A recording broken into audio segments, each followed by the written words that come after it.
Kedua, kiai yang kaya raya tapi umat yang kasih amplop. Bukan hanya santri usia anak-anak, yang udah bapak-bapak pun ketemu kiainya masih ngesot untuk mencium tangan. Dan yang mencengangkan, ternyata yang ngesot itulah yang kasih amplop. Netizen pun curiga nih bahwa bisa jadi inilah sebabnya sebagian kiai makin kaya raya. Mobil mewah hingga harga miliaran. Sarungnya aja pun merek termahal yang harganya berkisar antara 400 ribuan sampai 12 jutaan rupiah gitu deh. Dan saat kumpul keluarga nih, sana family kecipratan duitnya. Padahal kan harusnya kalau kaya raya mah umatnya yang dikasih duit ya enggak sih? Tapi gimana ya, dengan ngasih amplop pada kiai kan diharapkan bisa dapat berkah. Kalau enggak, ya... Kalau tidak merasa, ya nggak usah sakit hati. Kan tadi tuh ada gambar tuh diantaranya adalah kiai yang nerima amplop. Itu semua orang tahu. Itu semua orang tahu kan, itu udah kelihatan, itu videonya ada gitu kan. Walaupun konteksnya nggak ada. Nah karena konteksnya nggak ada, kasih pengetahuan supaya ada, bukan marah-marah. Justru kalau marah-marah itu menegaskan bahwa itu tuh memang benar-benar terjadi. Iya kan? Kan begitu. Jadi Pak Gus, gini nih ceritanya ya. Ada orang selamat datang kembali di Guru Gembul Channel. Baraya akan tercengang ketika saya menyebutkan jumlah santri yang ada di Indonesia. Kita melihat misalkan datanya dari Kementerian Agama, pada tahun 2020 ada 5 juta santri di Indonesia yang tersebar dari Sabang sampai Merauke. Tetapi kemudian turun di tahun 2021 menjadi 4,37 juta orang. Kemudian di tahun 2022 itu turun lagi menjadi 3,4 juta. Yang angka itu relatif bisa bertahan sampai tahun 2024. Tetapi tahun 2025 itu angkanya menjadi 1,37 juta orang. Artinya apa? Artinya dalam 5 tahun turun dari 5 juta ke 1,3 juta. Dan kalau dalam persentase artinya turun sampai 76%. Hanya dalam waktu 5 tahun. Maka kalau kita ambil perhitungan secara kalkulatif, peminat pesantren di Indonesia itu akan benar-benar habis pada 15 sampai 20 tahun ke depan. Tidak akan ada lagi pesantren di Indonesia yang memiliki santri. Saya sudah mencoba untuk mengkritik pesantren, mencoba untuk memberikan kepada mereka perspektif untuk membangun mereka, mengubah mereka, tetapi sulit sekali. Walaupun sejak 5 tahun itu saya terus-terusan menyuarakan, alih-alih saya mendapatkan tanggapan positif, justru apa yang saya sampaikan, kritik saya itu dianggap sebagai hujatan, makian, permusuhan. Sedemikian sehingga orang-orang dari kalangan pesantren dan santri itu ketika mendengar video saya terkait dengan kritik saya atas mereka, itu mereka marah-marahnya luar biasa. Nah sekarang terserah Baraya semua mau marah-marah atau tidak, mau membenci atau tidak, tetapi ini data statistik yang dikeluarkan oleh Kementerian Agama. Pesantren turun terus-terusan dari tahun ke tahun. Kalau mereka tidak mau memperbaiki diri, tidak mau mendengar kritik dan saran dari orang lain, mereka akan benar-benar punah. Jadi kalau mereka mau berbenah diri, silahkan nonton videonya sampai tuntas, yuk kita bahas.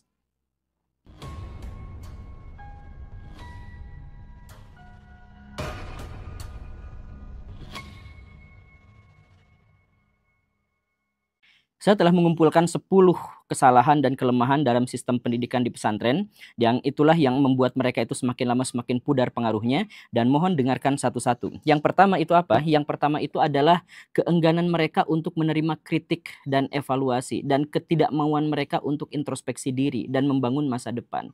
Jadi seperti yang saya bilang, saya itu bertahun-tahun mengkritik lembaga pesantren, khususnya pesantren yang mengaku dirinya salaf gitu. Bukan salafi, tapi yang salaf yang di bawah NU itu. Nah, tetapi mereka biasanya menanggapi dengan melecehkan atau meremehkan. Bukan terkait dengan argumentasi yang saya sampaikan, tapi terkait dengan siapa Anda gitu. Ngaji dulu sana. Kamu kan nggak ngerti, kamu kan bukan orang sini, kamu kan nggak punya sanad keilmuan dan sebagainya. Jadi mental, karena orang-orang pesantren itu cenderung untuk mendengar benar dan salah itu bukan tergantung pada apa yang dikatakan, tetapi siapa yang mengatakan. Kalau ada orang bersorban, mau dia benar atau salah, diikutin. Tapi kalau misalkan ada orang lain di luar itu, maka mereka akan abaikan. Soal benar dan salahnya itu adalah urusan yang lain. Dan ketika ada orang di luar golongannya dalam tanda kutip mengkritik mereka, maka mereka yaitu kemudian menjelekan dan seterusnya. Intinya mereka tidak mau introspeksi diri. Mereka cenderung untuk marah. Ada yang mengelak dengan baik-baik, tetapi ada yang justru malah marah-marah. Dan Baraya bisa cek berapa banyak itu di medsos yang menjelekkan saya ketika saya mengkritik pesantren itu. Begitu, ada sampai jutaan orang gitu, sampai FYP dan sebagainya. Nah ini masalahnya, jadi pesantren itu tidak mau memperbaiki diri. Dan bahkan mereka sering menyerang balik dengan argumentasi yang kosong gitu, yang nol gitu. Jadi misalkan saya pernah mengkritik langsung ya orang pesantren gitu. Dia tuh ngerokok. Ya saya cuman bilang kalau ngerokok ya jangan di depan orang yang tidak merokok karena itu kan zolim gitu. Nah yang dia katakan apa? Dia justru malah menampilkan, oh ini dalil rokok dalam ilmu fikih itu adalah ini yang mengharamkannya secara mutlak, ini yang memakruhkannya, ini yang menghalalkannya dan sebagainya. Kita gak butuh itu. Mereka malah tampilkan kitab dan sebagainya. Kita gak butuh itu. Sesederhana bahwa Baraya ngerokok di depan orang dan itu mengganggu. Baraya kena enaknya, orang itu kena asapnya. Sesederhana itu. Tetapi mereka tuh gak kepikiran itu. Mereka justru malah marah dan kemudian membandingkan dalil-dalil. Atau saya juga pernah dihujat sama seorang ulama di Sukabumi. Jadi ceritanya tuh begini Baraya. Saya tuh mengkritik. Saya tuh ketemu sama sebuah lembaga pendidikan Islam berlabel Islam yang di situ tuh sampahnya berserakan di mana-mana. Kemudian saya kritik dia. Kan dalam fikih, dalam kitab-kitab fikih bab pertama itu kan adalah toharoh, bab bebersih. Ini kenapa kebersihan itu justru malah jauh dari lingkungan pesantren, jauh dari lingkungan pendidikan Islam. Nah, yang dibahas itu bukan oh ya udah kita bersih-bersih, bukan seperti itu, bukan. Mereka justru malah Anda tuh nggak ngerti toharoh itu maksudnya bukan buang sampah pada tempatnya lalu dipaparkan dalilnya begitu banyak. Jadi abstraksi mereka itu rendah sekali. Mereka itu tidak bisa melihat inti, mereka tidak bisa melihat makna. Mereka hanya melihat sesuatu yang berbasis teknis. Dilarang rokok, cari dalilnya. Dilarang buang sampah sembarangan, cari dalilnya. Bukan itu, sesederhana. Kenapa sih mereka nggak cukup ya udah bersihin aja sampahnya biar nggak terlihat jelek di muka orang gitu. Sesederhana itu, tapi mereka nggak kepikiran. Demi apa? Demi menyelamatkan egonya, demi tidak mau memperbaiki diri, demi tidak mau introspeksi diri. Jadi terus-terusan aja seperti itu. Nah, gimana santri-santri di Indonesia mau maju kalau memang setiap ada yang mengkritik, setiap ada yang memberikan masukan, selalu ditanggapi dengan kamu orang mana? Kalau dari golongan saya mungkin saya pertimbangkan, tapi kalau di luar pesantren, di luar dari golongan kami dan sebagainya, ngaji dulu sana. Belajar dulu sana, itu yang mereka katakan kan. Nah ini adalah kelemahan yang pertama dan menjadi sangat-sangat fatal. Tapi dipikir-pikir kenapa juga kalau misalkan mereka berdebat bukan pada ranah makna, tapi pada ranah teknis seperti yang tadi itu, ngerokok malah bawa dalil gitu. Kenapa mereka itu bawa masalah-masalah yang teknis gitu? Ya karena, saya mohon maaf, nah ini kelemahan pesantren yang kedua yang sama fatalnya, yaitu apa? Mereka justru tidak mengajarkan pola pikir dan kecerdasan nalar, mereka justru memusuhi itu. Jadi coba ya, ini benar atau tidak. Kalau misalkan Baraya melihat cara berpikir itu atau proses berpikir itu kan ada 6 level. Level yang pertama itu adalah menghafal. Level yang kedua adalah memahami. Level yang ketiga itu adalah mengaplikasikannya atau menerapkannya. Level yang keempat itu adalah menganalisis. Kemudian yang level kelima itu menyimpulkan, mengumpulkan, mensintesiskan. Dan yang level keenam itu adalah menciptakan atau mengkreasi. Begitu. Nah, dari level pertama yang paling bawah sampai yang paling tinggi itu diajarkan di semua lembaga-lembaga pendidikan kecuali beberapa atau banyak pesantren salaf di Indonesia. Jadi yang diajarkan itu hanya level berpikir satu, yaitu menghafal. Kata per kata. Jadi ulama ngomong seperti itu, kiai ngomong seperti itu, hafalkan kata per kata. Kalau ada bagian yang lebih tinggi daripada itu, misalkan menerapkan dalam kehidupan keseharian, atau menganalisis atau menafsirkannya, itu kamu nggak boleh, kamu belum layak untuk menafsirkan ini. Nanti harus ada pembimbingnya, harus ada gurunya. Nanti kamu jangan dulu kritis soal ini, kamu kan nggak akan ngerti soal ini. Jadi yang diajarkan itu adalah level terendah dalam berpikir, yaitu apa? Menghafal. Jadi diajarkannya menghafal lagi. Pas bagian mau pemahaman di mana orang mulai bertanya mengapa, itu biasanya kamu harus levelnya segini dulu baru boleh bertanya yang seperti ini. Begitu kan? Nah, ya saya bilang nggak semua pesantren salaf seperti itu, tetapi itu menjadi bagian dan jadi ciri khas gitu. Dimana kalau misalkan ada pesantren, santri-santri duduk ngedengerin guru yang ngomong, bertanya aja harus izin, mohon maaf, saya mau bertanya. Itu pun jarang diberi kesempatan untuk seperti itu kan, biasanya sepihak aja. Nah, tapi kalaupun mau bertanya juga harus seperti itu gitu. Nah, karena level berpikirnya yang diajarkan itu adalah yang level terendah, menghafal, memahami, menafsirkan dan sebagainya itu jauh, sehingga mereka itu kalau beda pendapat dengan orang lain, mereka tuh langsung sewot gitu. Kan perbedaan pendapat di antara kita tuh B aja, biasa aja gitu. Dan tidak harus menghasilkan permusuhan. Tetapi bagi mereka, karena mereka itu resisten, karena mereka itu sebelumnya tidak pernah beda pendapat. Sama semuanya. Karena apa? Karena hafalan. Kalau hafalan teks per teks, kata per kata, ya semuanya sama. Kalau misalkan ada yang beda, hati-hati, sesat. Hati-hati, kan mereka mudah menghakimi. Hati-hati, sesat, jangan ikut pengajian itu, nanti kamu begini dan begitu dan sebagainya. Nah, akhirnya apa? Akhirnya santri-santri kalau misalkan mau melihat realitas harus nyari dalil dulu. Soal misalkan bagaimana menangani sampah, bagaimana global warming misalkan, bagaimana identitas feminisme dan lain sebagainya, mereka cari kitab yang lalu yang pernah mereka hafalkan gitu. Begitu kan? Bahkan ketika ada saya tuh ngomong misalkan ya, kan saya tuh menyebarkan dalam tanda kutip kejahatan-kejahatan yang dilakukan oleh Ferdy Sambo misalkan. Nah, yang mereka katakan itu, oh itu kan aib. Oh, tapi kan aib itu boleh disebarkan atas 6 hal. Ini saya kitabnya itu adalah dari sini gitu. Level berpikirnya tuh menghafal gitu. Jadi mereka gak bisa menafsirkan sendiri untuk menciptakan gagasan pemikiran sendiri dan sebagainya. Sekalinya ada di level itu, mereka akan dianggap sesat.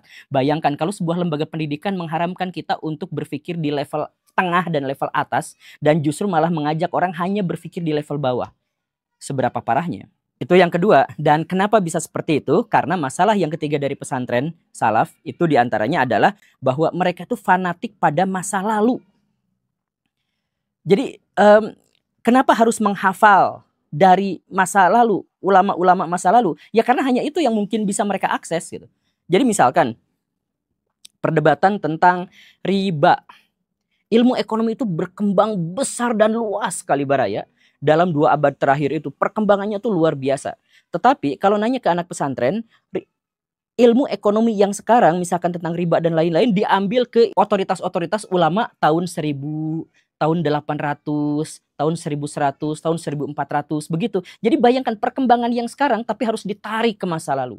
Karena apa? Karena mereka tuh mensakralkan apa yang terjadi di masa lalu. Sudah tradisi jadi seperti itu, ya udah begitu aja gitu. Makanya mereka itu selain berdebat pasti sumber dan referensinya itu berasal dari masa lalu dan tidak berani untuk bikin sendiri di zaman sekarang. Dan kemudian kamu jangan bikin dulu yang zaman sekarang ya, karena kan kamu itu levelnya belum sampai ke situ, kamu belum jadi mujtahid, kamu belum ngerti soal istihad dan sebagainya, syaratnya kan harus kamu penuhi. Nah kalau ulama zaman dulu itu syaratnya sudah terpenuhi gitu. Kan mereka itu nggak berpikir soal akumulasi pengetahuan, bahwa pengetahuan orang-orang di zaman dulu tuh justru terakumulasi di zaman sekarang, sehingga akses informasi dan pengetahuan orang zaman sekarang itu jauh lebih memadai daripada orang-orang zaman dulu. Kan seharusnya begitu, tetapi mereka nggak mau, tetap harus mensakralkan apa yang terjadi di masa lalu gitu. Jadi ketika mereka misalkan ngaji dengan cara yang sama, ya udah gitu aja terus. Posisi duduknya dengan cara seperti itu, oh jadi ikutan dulu. Coba Baraya bandingkan dengan lembaga pendidikan yang lain misalkan. Mereka itu setiap tahun tuh kadang-kadang harus evaluasi. Setiap tahun tuh mereka tuh kadang-kadang rekonstruksi. Setiap tahun mereka itu mencoba untuk gagasan-gagasan baru, metode-metode baru. Dicoba terus, karena apa? Karena dunia tuh berkembang. Dan harus ada evaluasi setiap hari. Harus ada evaluasi setiap tahun. Ini mereka enggak kembali aja ke masa lalu. Mau khutbah Jumat, ceramahnya isinya itu-itu aja lagi gitu. Yang ditulis berapa puluh tahun, berapa ratus tahun yang lalu gitu. Gak banyak yang relevan dengan hari ini, gak banyak yang sesuai dengan aktualisasi hari ini, ya baca aja yang dari masa lalu gitu. Atau mengulang kembali apa yang sudah diajarkan di masa lalu gitu. Makanya khutbah Jumat juga itu-itu saja. Kalau ceramah ya isinya juga itu-itu saja gitu, gak ada perbaikan gitu. Nah, kenapa bisa seperti itu? Nah, ini menyangkut masalah yang keempat. Karena mereka itu tidak terbiasa dengan ilmu pengetahuan, terbiasanya dengan doktrin. Jadi kalau diajarkan dari masa lalu begitu, ya tidak kritis, tidak berpikir apa-apa, ya udah ikutin aja. Makanya mereka nggak punya data statistik, mereka itu nggak punya kalkulasi, nggak punya data yang bisa diuji. Dan karena nggak punya data yang bisa diuji, ya gimana mereka bisa introspeksi? Misalkan contohnya beginilah ya. Kalau misalkan kita ada di sebuah kampus di lembaga pendidikan universitas misalkan, ya si universitas itu punya data lulusan mereka yang jadi pengusaha berapa persen, yang jadi pejabat berapa persen. Agar apa? Agar mereka tuh bisa mengevaluasi diri. Dari jumlah mahasiswa yang lulus tahun segini itu mereka dalam 2 tahun ke depan itu mereka jadi apa. Nah, oh ternyata kebanyakan jadi wirausaha, bukan bekerja di sesuai bidangnya. Oh berarti kita harus introspeksi. Nah harusnya kan ada data seperti itu. Sekarang ada nggak data dari pesantren-pesantren? Kan mereka itu sering sekali mengklaim bahwa tahu nggak pesantren ini tuh melahirkan ulama-ulama besar. Mereka sering mengklaim seperti itu. Ada nggak datanya? Misalkan berapa persen di antara mereka yang jadi ulama, berapa persen di antara mereka yang jadi pemabuk, berapa persen di antara mereka yang jadi penipu, berapa persen di antara mereka yang jadi koruptor, berapa persen di antara mereka itu yang jadi orang baik, berapa persen di antara mereka yang jadi pengusaha dan sebagainya, berapa? Mereka nggak punya data itu. Bahkan data yang saya sebutkan tadi, jumlah santri di Indonesia itu luar biasanya apa? Kementerian Agama tidak memiliki data yang valid. Dan kalau misalkan Baraya cek, Baraya akan menemukan angka yang begitu bervariasinya, begitu banyaknya, saking tidak punya data yang valid level Kementerian Agama gitu. Jadi gak ada, kalau misalkan gak ada yang data yang valid, akhirnya apa? Mereka nggak terbiasa dengan bukti empiris, mereka tidak terbiasa dengan kalkulasi manual, hitung-hitungan dan sebagainya. Jadi kalau misalkan ada ngebangun, berdoa saja insya Allah ini kan niatnya baik. Kalau niatnya baik pasti didukung sama Allah, ngebangun aja. Nanti runtuh belakangan gitu. Gimana caranya misalkan ini pesantren ini dapat uang? Ya yang penting mah kalian tulus ikhlas aja di sini. Yang penting apa ya nanti ujung-ujungnya ngemis-ngemis gitu. Karena mereka tuh nggak pegang data, nggak punya pegang sesuatu yang empiris. Susah sekali untuk mendapatkan data-data itu. Jadi mereka nggak tahu ke depan harus seperti apa karena mereka tidak mencoba untuk mengambil data-data historis untuk jadi bahan pertimbangan dan pembelajaran hari ini. Dan kenapa mereka tidak memiliki data empiris, data yang bisa diuji, data yang bisa dikalkulasi? Ya karena kebanyakan dari ulama-ulama, kiai-kiai dan pesantren-pesantren yang salaf itu mereka tuh mengabaikan ilmu pengetahuan. Mereka tuh sekuler gitu. Mereka tuh menganggap bahwa kimia itu ilmu duniawi, mereka menganggap matematika itu adalah ilmu duniawi gitu. Kan mereka tuh nggak ngerti bahwa matematika itu yang menciptakan dan merumuskannya itu adalah ulama-ulama. Mereka nggak tahu bahwa kimia itu yang mencetak itu adalah ulama gitu. Tapi mereka mengira bahwa itu tuh adalah ilmu dunia, ekonomi itu ilmu dunia, apa-apa ilmu dunia. Jadi sekuler gitu. Sekuler tidak memisahkan antara ilmu agama dan dengan ilmu akhirat gitu. Karena itu, maka kalau misalkan belajar ilmu fikih, belajar ilmu bahasa Arab, belajar ilmu tafsir dan sebagainya dianggap sebagai ilmu agama. Sedangkan ilmu-ilmu yang lain itu tidak. Dan karena itu maka mereka tidak bisa apa-apa. Jadi hanya di lisan saja. Jadi ketika tadi saya sebutkan bahwa level 1 itu adalah menghafal, level kedua memahami, level ketiga itu adalah menerapkan, mereka itu nggak bisa menerapkan karena penerapannya itu kan ada dalam ilmu-ilmu yang mereka anggap sebagai ilmu duniawi. Jadi misalkan begini, bikin masjid itu sebuah keharusan. Gimana cara bikin masjidnya? Itu kan pakai matematika, pakai ekonomi, pakai teknik sipil, tapi kan mereka nggak ngerti, akhirnya bangun aja sendiri runtuh gitu. Nah, jadi mereka itu sekuler, memisahkan kehidupan duniawi dengan kehidupan agama, memisahkan antara pendidikan ilmu-ilmu agama dengan ilmu-ilmu akhirat gitu. Ya, dipisahin aja yang seperti itu. Dan kemudian mereka mengajak orang-orang, mengajak santri-santri untuk meremehkan ilmu-ilmu yang mereka tuding sebagai ilmu duniawi. Ngapain belajar matematika? Emang nanti di alam barzah bakal ditanya yang seperti itu. Ngapain belajar biologi? Allah mah tidak akan pernah memasukkan ke surga atau ke neraka berdasarkan pengetahuan tentang biologi. Nah, dan lain sebagainya. Mereka itu ajarin yang seperti itu. Hanya gara-gara mereka nggak ngerti dan nggak bisa ilmu-ilmu itu, mereka kemudian mengingkarinya gitu. Nah, itu adalah kesalahan yang kelima, yaitu sekuler dalam pendidikan. Kemudian yang keenam itu, karena mereka, ini kesalahan berikutnya ya, kesalahan keenam, karena mereka itu tidak ngerti ilmiah, mereka itu tidak memahami dan tidak terbiasa dengan kalkulasi, tidak terbiasa dengan perdebatan, dan menganggap ilmu itu harus dipisah seperti itu, maka mereka itu nggak ngerti how dan nggak ngerti why. Jadi misal begini, mereka tahu bahwa berzinah itu haram. Bagaimana cara menghindarkan manusia dari zina? Mereka nggak tahu caranya, nggak ngerti how-nya. Makanya di pesantren-pesantren itu banyak pencabulan, lebih banyak daripada sekolah biasa. Mereka tahu bahwa penyimpangan seksual itu haram. Bagaimana cara memberantas penyimpangan seksual itu? Oh, mereka nggak ngerti karena nggak tahu biologi, nggak ngerti apa-apa, nggak ngerti psikologi gitu ya. Akhirnya apa? Ya di dalam pondok pesantrennya itu banyak kasus-kasus penyimpangan seksual. Jadi laki-laki main sama laki-laki, perempuan main sama perempuan, kiai sama santrinya dan sebagainya, itu kasus seperti itu tuh banyak. Ya kan? Jauh lebih banyak daripada di lembaga-lembaga pendidikan yang biasa. Nah, karena apa? Karena mereka tahu bahwa itu tuh haram, tapi bagaimana caranya? How? Bagaimana caranya? Mereka gak pernah bisa melakukan itu. Nah, atau misalkan, coba mereka tuh bisa ceramah tentang kejahatan Israel, mereka bisa ceramah tentang genosida Palestina. Bagaimana cara ngalahin Israel? Mereka nggak pernah ngajarin itu karena bagaimana caranya tuh mereka nggak tahu gitu. Makanya di lingkaran, coba Baraya cek ya, ada sebuah pesantren di satu tempat. Kriminalitas di sana turun nggak sejak ada pesantren itu? Perzinahan di sana turun nggak sejak ada pesantren itu? Ya enggak. Biasa aja, karena nggak ngerti how-nya bagaimana gitu. Apalagi why gitu. How aja mereka tuh nggak ngerti gitu. Makanya berumah tangga itu baik. Bagaimana cara mempertahankan rumah tangga itu? Kalau ditanya, kiai-kiai itu bisa menjelaskan panjang berdasarkan dalil ini, kitab apa. Tapi banyak di antara mereka yang rumah tangganya tidak bahagia, bahkan bercerai gitu. Dan biasa ulama-ulama ustadz-ustadz itu yang bercerai itu ya biasa. Karena apa? Ya mereka tidak bisa mempertahankannya. Kenapa tidak bisa mempertahankannya? Karena nggak tahu how-nya itu bagaimana. Tapi kalau ceramah tuh bisa. Ceramah tuh bisa. Karena apa? Ya di lisan saja, yang level tadi menghafal. menghafal itu. Nah kalau misalkan sudah menerapkan level 3 dalam berpikir, menerapkan, mereka tuh udah nggak bisa karena nggak tahu how-nya tuh bagaimana. Coba kita bisa diskusikan hal itu ya, tapi itu yang keenam. Kemudian yang ketujuh, kenapa mereka itu nggak bisa menjawab how dan nggak bisa jawab why? Ya karena mereka itu menjadikan guru itu sebagai pusat dari ilmu pengetahuan, pusat dari kesadaran gitu. Nah ini kelirunya gitu. Saya melihat banyak sekali kiai-kiai yang untuk berbicara, untuk menyampaikan pesan aja kesulitan gitu. Tetapi ya tetap diikutin dan tetap dianggap ini berkah, ini karomah dan lain sebagainya gitu. Dan inilah sebenarnya yang menjadi salah satu masalah kenapa di pesantren itu banyak kejadian-kejadian pencabulan. Kenapa seperti itu? Ada beberapa pengamat yang sampai mengatakan banyak pencabulan yang terjadi di pesantren-pesantren itu karena mereka itu ngikut taklid buta pada guru demi tabaruk lah, demi cari berkah dan sebagainya. Guru ngomong kayak gini gitu diikutin gitu. Jadi sumber pengetahuan mereka, sumber kebenaran itu pada individu gitu.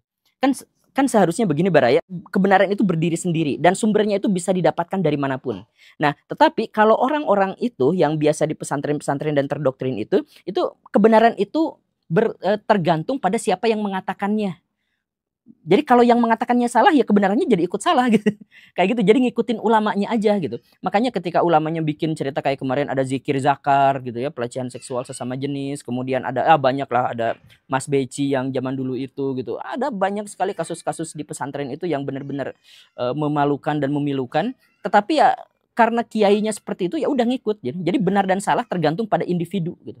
Jadi makanya mereka juga akhirnya kalau misalkan ada yang mengkritik, mereka tuh bukan nyari isinya apa, tapi siapa yang mengatakannya gitu. Kamu siapa? Kamu orang mana? Kamu kan nggak ngerti soal pesantren. Kamu kan tidak pernah ada di dalamnya. Begitu gitu. Karena mereka tuh melihat benar dan salah itu tergantung pada individu. Di pesantren tergantung pada gurunya. Gurunya mau ngomong gini gitu dan sebagainya. Bahkan ketika gurunya misalkan melakukan pelecehan kepada Tuhan, ada bangunan runtuh gara-gara kesalahan mereka sendiri. Kemudian yang disalahin Tuhan, ini takdir Tuhan. Dia melakukan pelecehan pada Tuhan, tetapi dia akan dibela habis-habisan sama para santrinya. Gak apa-apa Tuhannya dilecehkan, gak apa-apa. Gak apa-apa Tuhannya disalahkan, gak apa-apa. Yang penting gurunya jangan disalahkan. Semuanya guru, jadi memujanya kepada guru. Makanya di antara santri-santri itu banyak yang rela jalan bebek di depan kiainya, mencium kaki kiainya. Banyak, demi apa? Demi berkah. Padahal Nabi aja gak pernah kayak gitu, bahkan Tuhan pun tidak pernah kayak gitu. Ya tapi ya anggap ya ini makanya mereka itu sangat fanatik kepada gurunya dan itu diajarkan memang secara sistematis itu diajarkan seperti itu. Nah, ini yang menjadi pusat dari kesalahan. Itu poin nomor 7.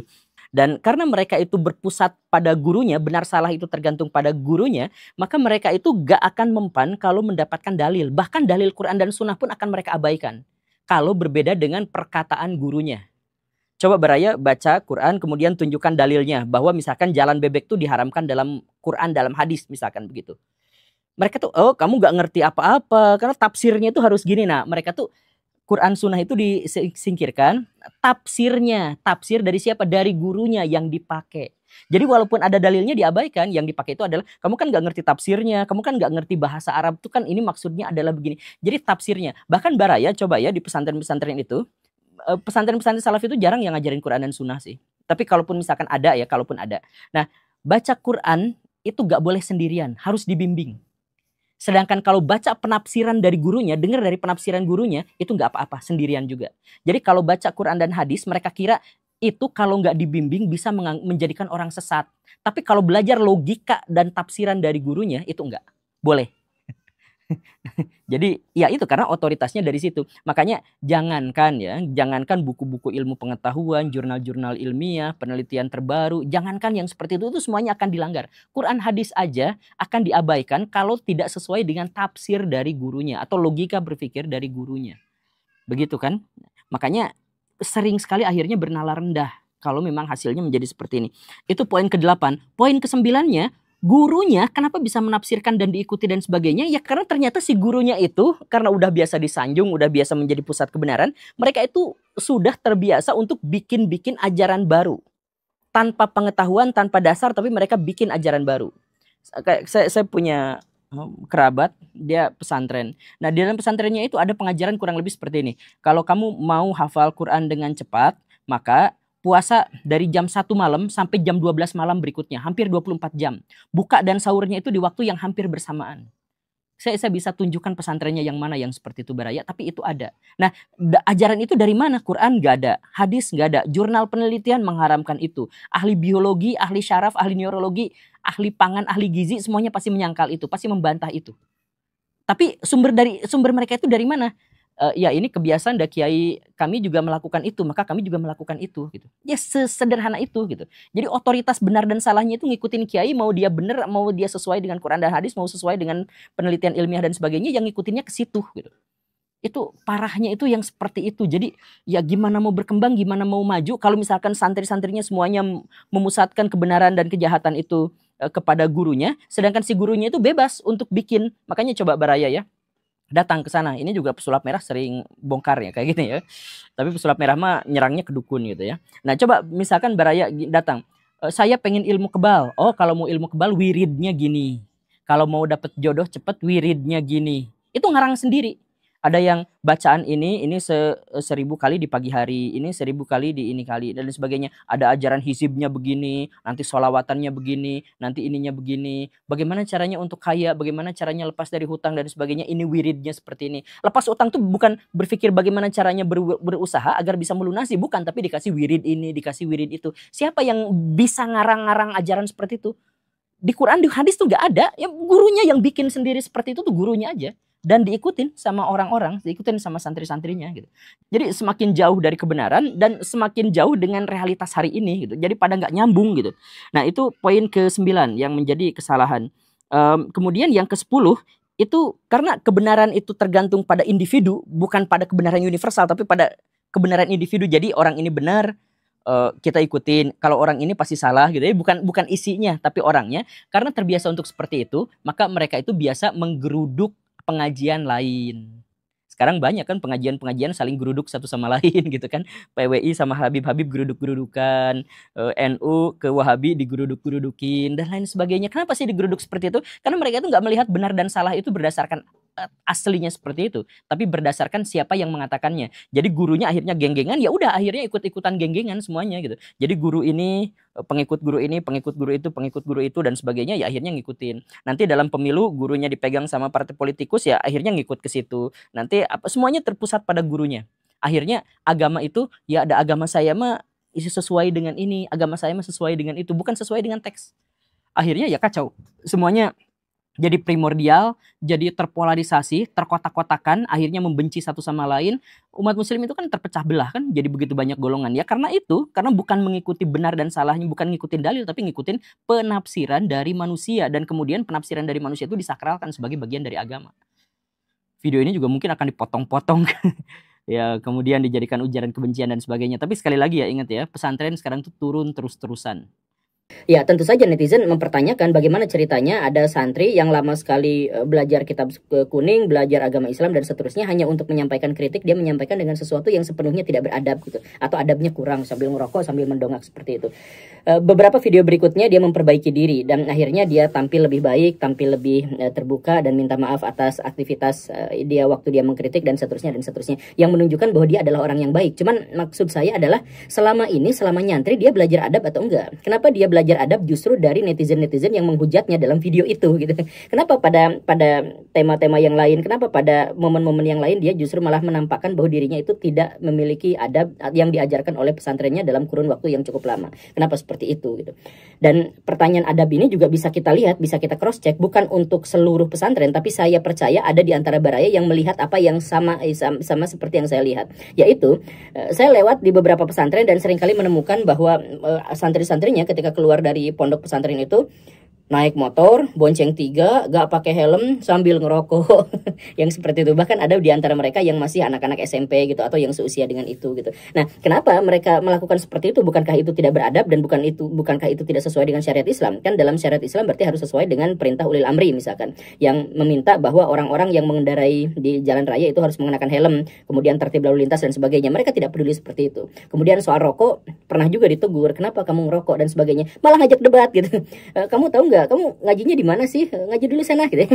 Kamu tuh tahu nggak bahwa hukum rokok itu ada 3, ada yang membolehkan, ada yang memakruhkan, ada yang mengharamkan. Kemudian dia jelaskan dalil-dalilnya, kami mendapat, ya tentu saja bukan masalah itu, masalahnya adalah adab. Bayangkan aja kalau misalkan anak seumuran anak SMP naik motor bertiga, bonceng tanpa helm, kemudian ngerokok, yang abunya kena pengendara yang lain dan seterusnya, itu kan nggak membuat nyaman gitu. Jadi bukan soal mereka langsung berdebat hukum, tapi itulah pada akhirnya kita menemukan banyak, tidak semua, tapi banyak pesantren-pesantren yang menampakkan adab mereka itu sama sekali kurang baik gitu. Nah, kenapa bisa seperti itu? Karena ada potensi bahwa sebenarnya itu bukan pesantren. Sebenarnya itu adalah pesantren palsu. Bagaimana cara mengujinya? Bagaimana cara mengetahuinya? Simak videonya sampai tuntas. Jangan mudah tersinggung. Yuk kita mulai.